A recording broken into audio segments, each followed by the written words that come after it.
기도해 드리도록 그렇게 하겠습니다. 말씀 보시겠습니다. 말씀은 사도행전 4장 31절서부터 35절까지 말씀입니다. 신약 성경 193쪽이 됩니다. 사도행전 4장 31절서부터 35절까지 봉독해 드립니다. 빌기를 다음에 모인 곳이 진동하더니 무리가 다 성령에 충만하여 담대히 하나님의 말씀을 전하니라. 믿는 무리가 한 마음과 한 뜻이 되어 모든 물건을 서로 통용하고 자기 재물을 조금이라도 자기 것이라 하는 이가 하나도 없더라. 사도들이 큰 권능으로 주 예수의 부활을 증언하니 무리가 큰 은혜를 받아 그 중에 가난한 사람이 없으니 이는 밭과 집 있는 자는 다 팔아 그 판 것의 값을 가져다가 사도들의 발 앞에 두매 그들이 각 사람의 필요를 따라 나누어 줌이라. 아멘. 기도드리겠습니다. 아버지 하나님, 이 시간에 거룩한 주일 우리가 시간과 장소를 구별하며 우리의 중심을 아버지 앞에 내보이며 예배를 드립니다. 그 가운데에 우리가 아버지의 말씀을 나누고자 합니다. 깨달을 수 있는, 알 수 있는 지혜를 주시고 또 지켜 행할 수 있는 능력을 우리에게 부어 주시옵소서. 예수 그리스도의 이름으로 기도드렸사옵나이다. 아멘. 예전에 중국집, 중국 음식점이지요. 상당히 많았어요. 동네마다 중국집이 많았는데 최근에 보면은 피자집이 더 많은 것 같아요. 중국집보다는. 중국집은 점점 사라져 가고 있고 피자집이나 햄버거집은 더 많아지는 것 같습니다. 그런데 가장 인기 있는 중국집이 어디였냐? 제가 생각을 해보니까는 짜장면을 많이 주는 집이었어요. 그래서 그 집이 더 많이 줘. 여러분들은 이제 다 잊어버렸죠. 저는 예전에 그 기억이 상당히 좀 뚜렷한데 그때의 좋은 중국집은 맛있는 중국집이 아니라 양 많이 주는 중국집이었습니다. 그런데 나라가 발전하고 변했어요. 그래서 양보다는 맛을 추구합니다. 그래서 맛집을 찾아다녀요. 그런데 지금에 와서는요, 맛뿐 아니라 서비스가 훌륭해야 좋은 평가를 받습니다. 아무리 양도 적당하고 맛도 좋아도요, 서비스가 안 좋으면 그러면은 요즘에는 그런 말이 있더라고요. 별점 테러라는 말이 있더라고요. 나쁘게 평가하는 거예요. 나쁘게 평가하는 거. 그래서 서비스가 좋아야 돼요. 그게 좋은 음식점입니다. 교회도 그러합니다.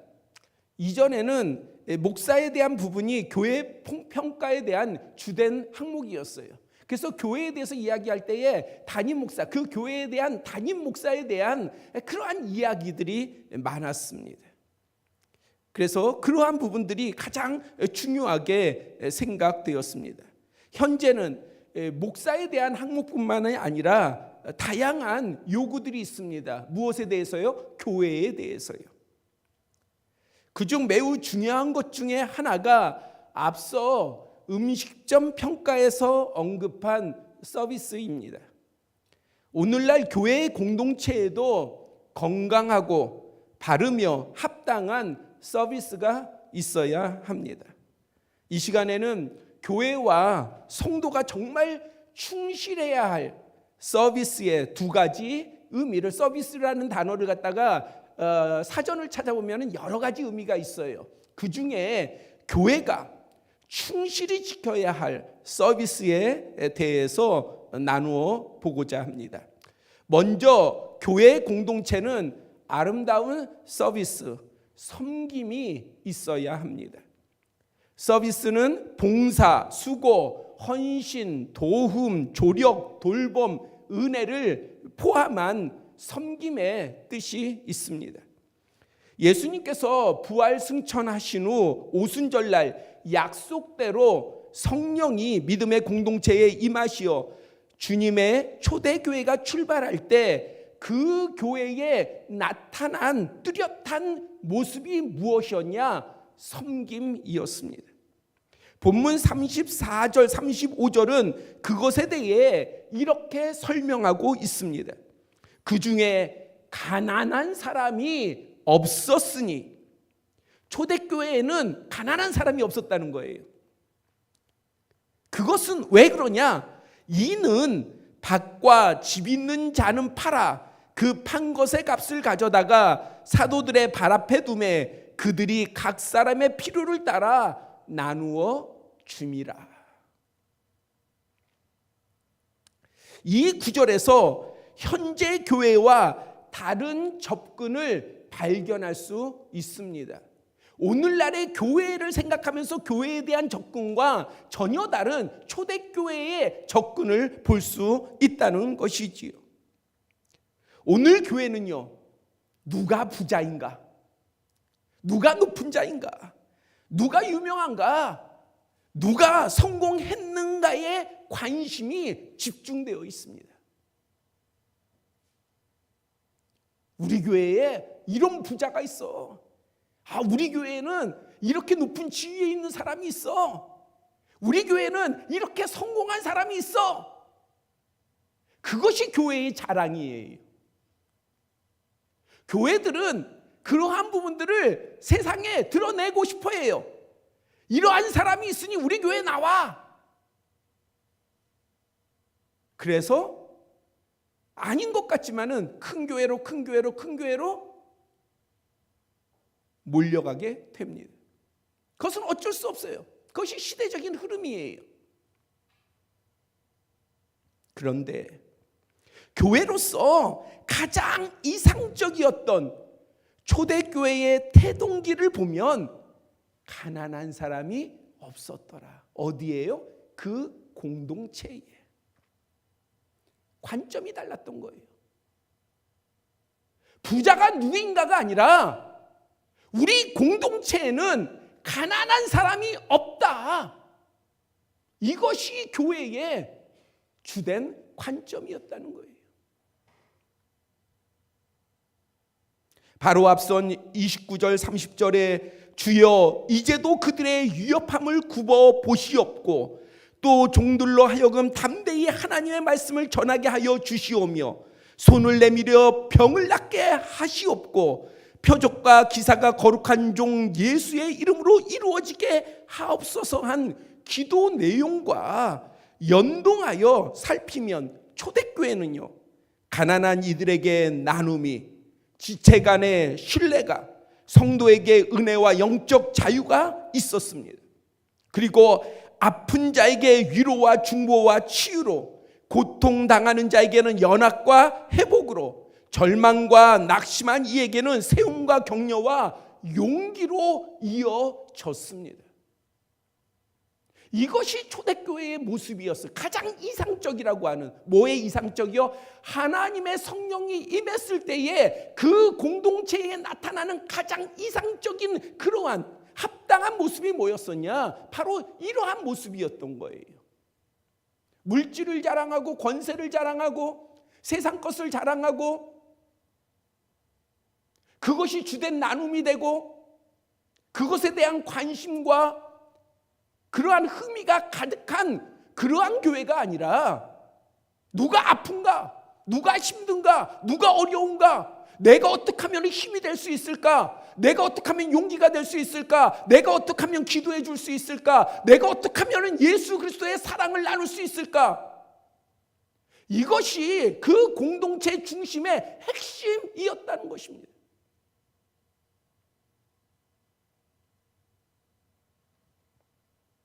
이것은 주님께 속한 교회 공동체에 가진 이상, 꿈이 아니라 그것은 실천적 현상이었어요. 하나님의 성령이 임하신 교회, 예수 그리스도가 주인 되신 교회에 실전적 현상이 무엇이어야 되느냐? 서로가 서로를 돌보는 것이어야 돼요. 서로가 서로를 위해서 기도하는 것이 되어야 돼요. 자신들의 이기적인 것을 위해서 기도하는 것이 아니라 정말 남을 위하여서 기도할 수 있고, 눈물을 흘리면서 남을 위로할 수 있고, 같이 아파할 수 있고, 우리가 할 수 있는 한, 그리고 우리의 중심 가운데에서 그러한 것들이 행해져야 하는 것이죠. 그것이 하나님께서 원하시는 교회인 거예요. 사람이 원하는 교회가 아니라 하나님이 원하시는 교회는 그러한 교회인데, 우리는 우리가 원하는 교회를 세울 것인가, 하나님께서 기뻐하시는 교회를 세우실 것인가, 우리는 선택해야 합니다. 그리고 우리는 그 선택한 부분으로 나아갈 거예요. 과연 여러분과 저는 어떤 것을 선택해야 할까요? 사람을 보기에 좋게 하랴, 하나님을 보기에 좋게 하랴, 어떤 것을 선택해야 할까요? 그런데 우리가 진정으로 주님이 보시기에 좋은 것을 선택했다면, 그렇다면 우리에게 따라와야 하는 것이 있습니다. 그것은 실천이에요. 그리고 그 실천은 섬김입니다. 좋은 서비스예요. 그리고 이러한 교회에는 예수 그리스도의 마음이 있어야 합니다.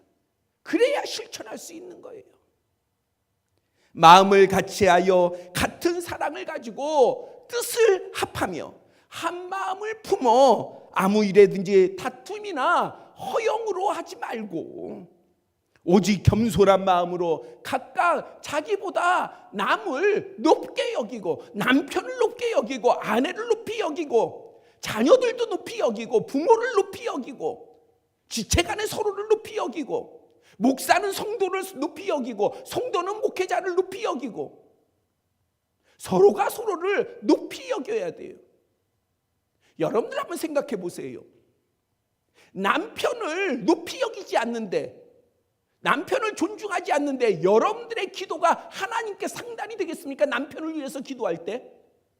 아내를 존중하지 않는데, 아내를 사랑하지 않는데 그 아내를 위해서 기도한들 하나님께서 그 기도를 들으시겠습니까?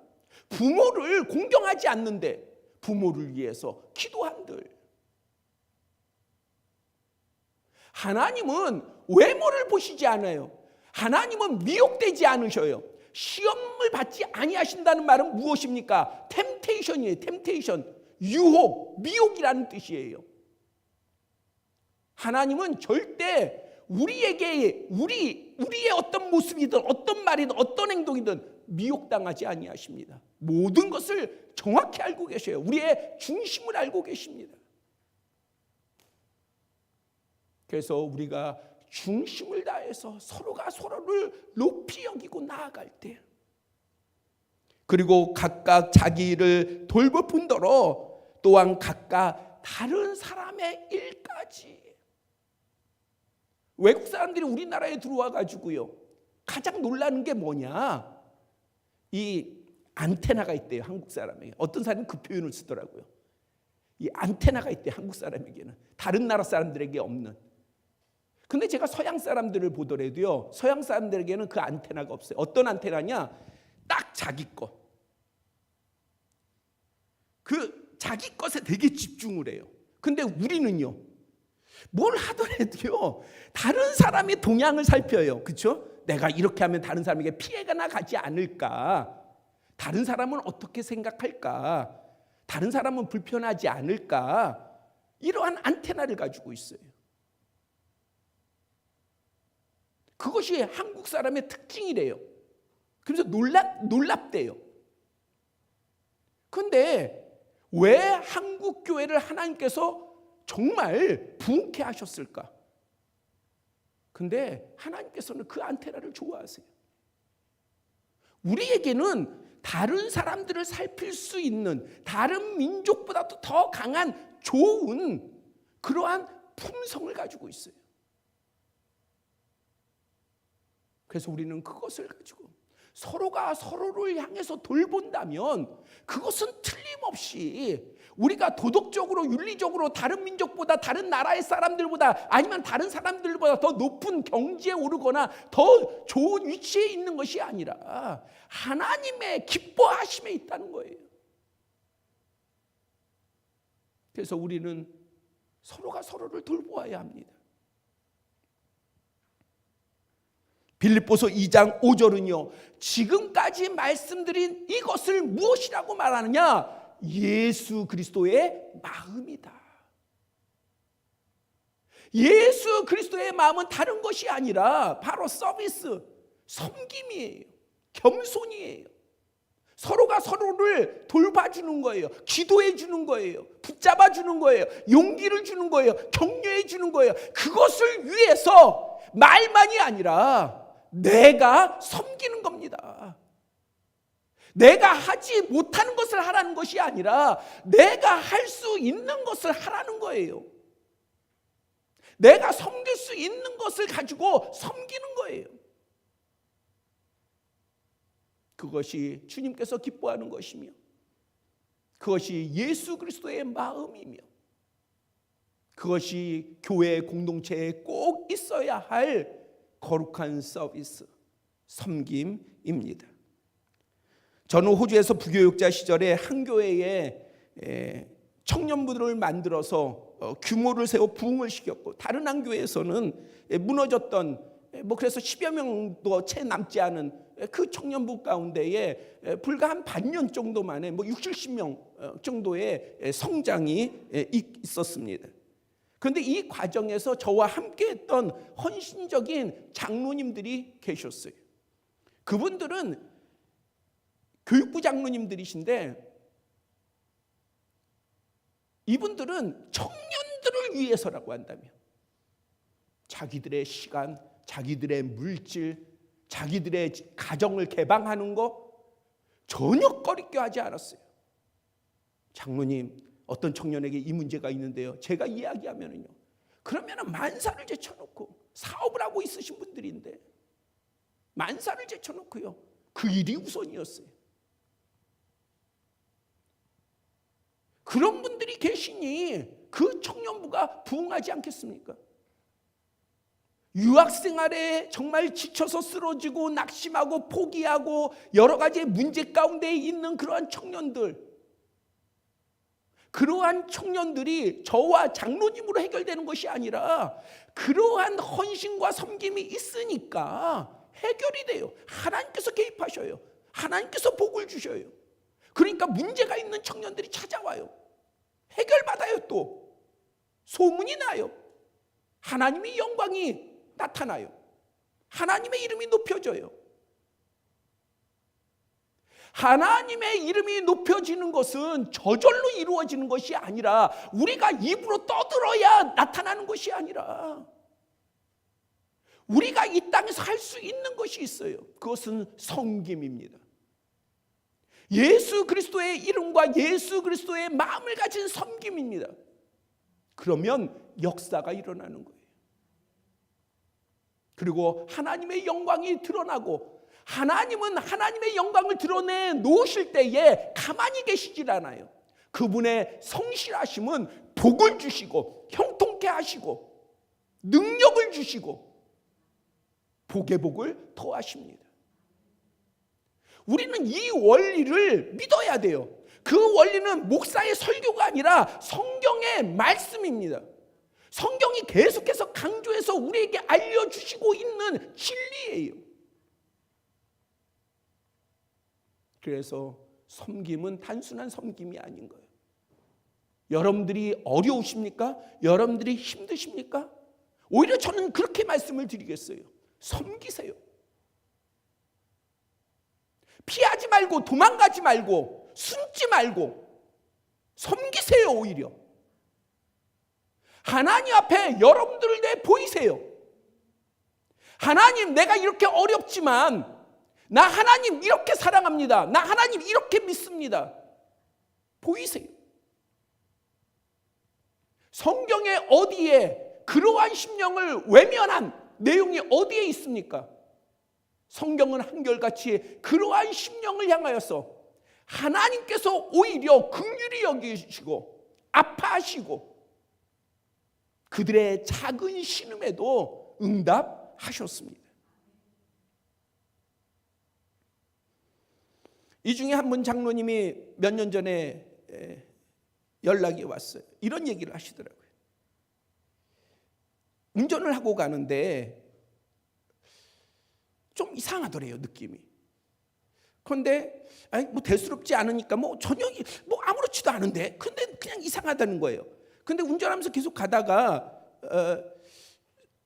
뭐 사업에 중요한 일이 있어서 계속 가다가 그런데 이상한 감동이 있어가지고 이것이 이게 무슨 사인이지 해서 그냥 바로 병원, 큰 병원으로 갔대요.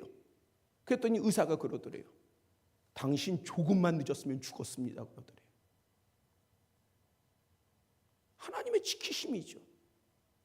세상 사람들은 우연이라고 봅니다. 안 좋은 일이라고 보지요. 그러나 믿음의 사람은요, 은혜인 거예요. 그 사람만이 아는 은혜인 거예요. 그 사람만이 볼 수 있는 거예요. 그 사람만이 알 수 있는 거예요. 그 사람만이 깨달을 수 있는 거예요. 그 사람만이 느낄 수 있는 거예요. 왜? 그 사람이 하나님과 소통하기에, 그 사람의 일로. 그것이 우리예요. 다른 사람의 일이 아니라 바로 우리들의 일입니다. 주님께서는 감추지 않으셔요. 누구에 대해서? 우리 자신에 대해서요. 우리가 어떻게 하면? 주님을 믿고 섬기면요, 믿음으로 나아가면요, 주님의 기뻐하심을 쫓으면요, 부자가 되고 형통하며 복받기를 위해서 신앙생활을 시작했다면 이제는 진정한 믿음의 원리 안으로 들어가시기 바랍니다. 그것은 우리가 예수 그리스도의 마음으로 공동체와 다른 사람을 위해 헌신하고 도와주며 섬기면 하나님께서는요, 그 완성을 위해서라도 그 사람에게 재물과 건강과 복을 주십니다.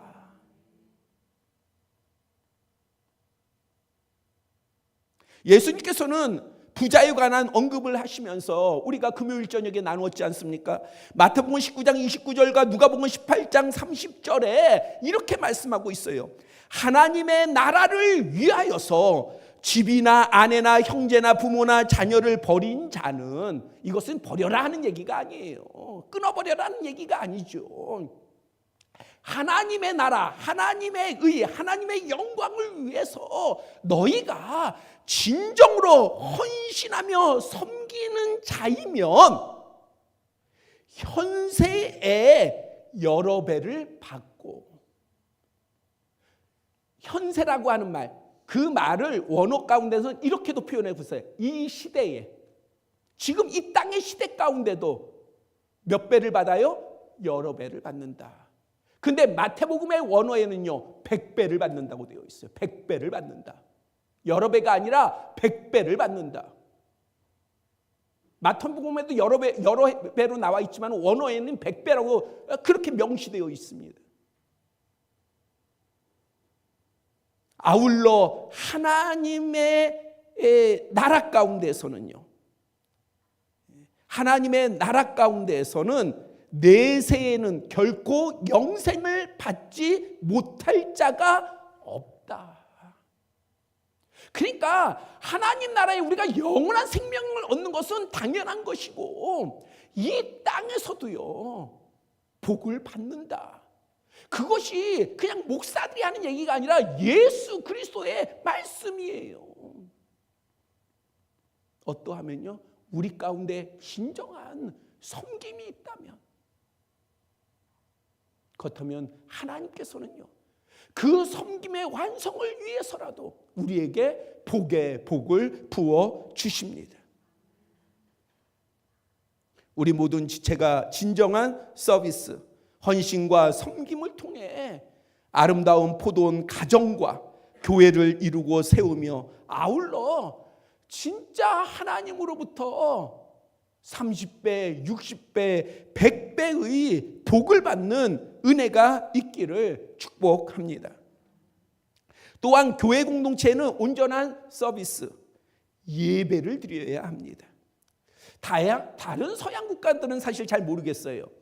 근데 호주에서는요, 이 주일 예배를, 우리 한국 번역본들을 보면은 이 주일 예배를 썬데이 워십이라는 표현을 많이 쓰더라고요. 근데 실상 호주에서는요, 썬데이 워십이라는 표현은 잘 안 써요. 썬데이 서비스라는 말을 써요. 그게 주일 예배예요. 서비스는 예배예요.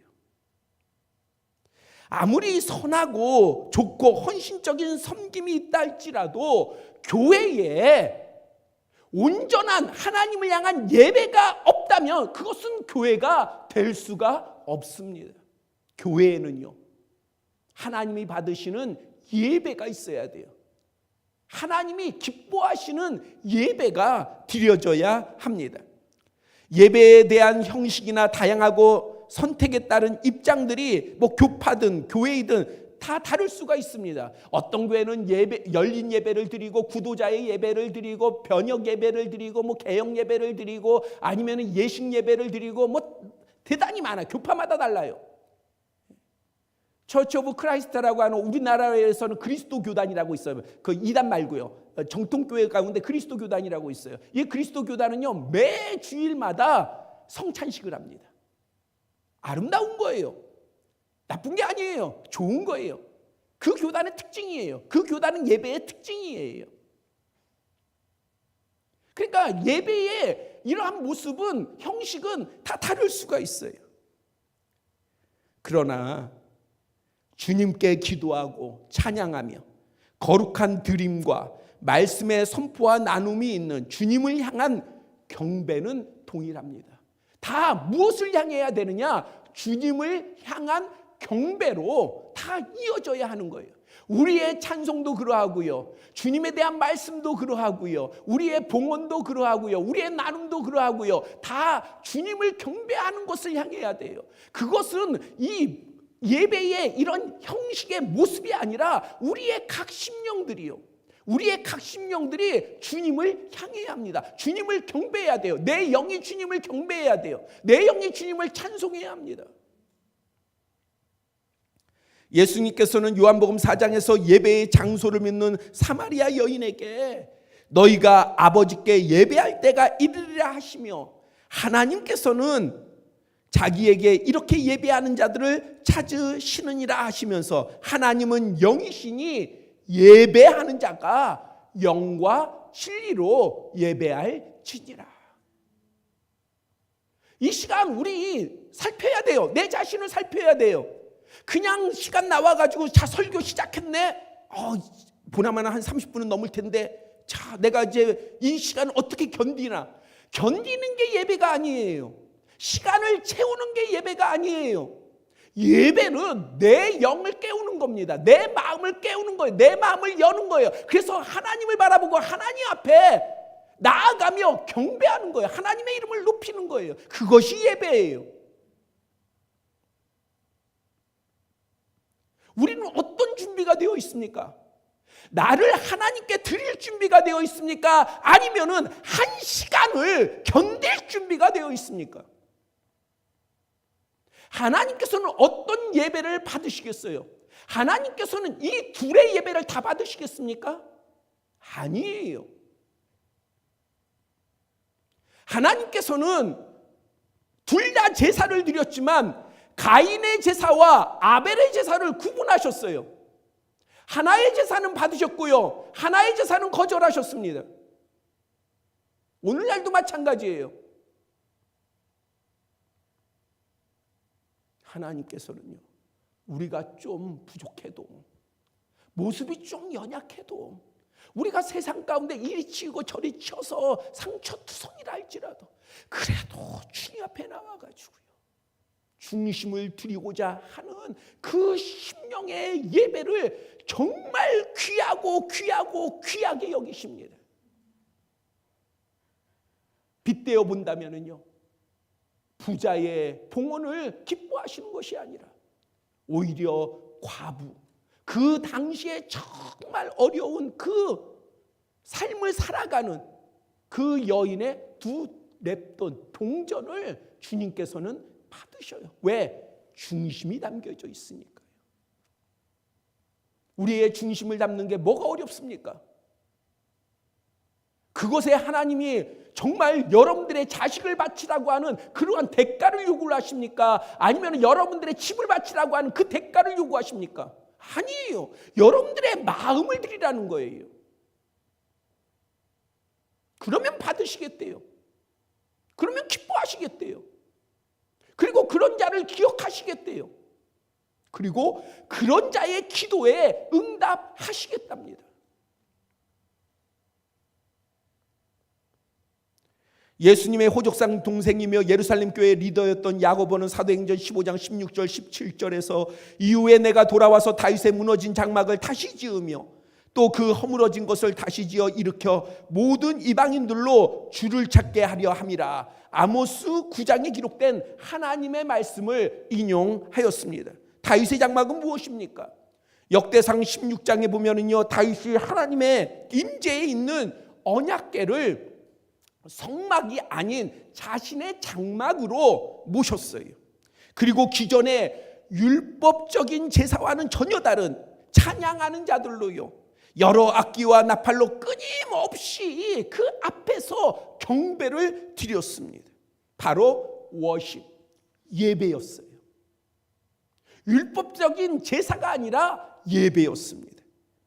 지금 우리는 짐승의 피에 의지해서 제사가 아닌 예수 그리스도의 보혈을 의지하여 하나님 앞에 나아갑니다.